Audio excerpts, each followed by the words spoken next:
నమస్తే.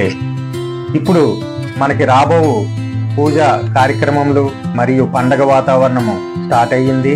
ఈ సందర్భంగా మన అందరం కూడా మార్కెట్లో విపరీతమైనటువంటి సామాన్లు ఖరీదు చేస్తాము. దీని నిమిత్తము మనం ఇంటి దగ్గర నుంచి ప్రతి ఒక్కరిని కూడా చేతి సంచులు తీసుకువెళ్దాము. దీనివల్ల ప్లాస్టిక్ నివారించగలుగుతాము. అలాగే పూజా సామాగ్రి పూజ ముగిసిన తర్వాత వాటిని చెట్టు మొదటనే వేద్దాము. దీనివల్ల కంపోస్ట్ తయారయ్యే చెట్లన్నీ కూడా బలిష్టంగా తయారయ్యి మంచి ఆక్సిజన్ని రాబో తరాలకి మంచి వాతావరణాన్ని ఇస్తాయి.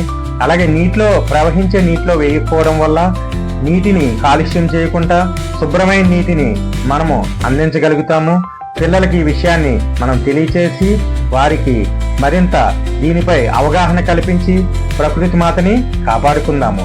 ఈ చిన్న విన్నపమును విన్నందుకు సదా మీ సేవలో లుక్మీ family salon, Shankaramatham road, Shantipuram junction, Visakhapatnam మరియు near RTC complex, Poolbagh road, Anakapalli.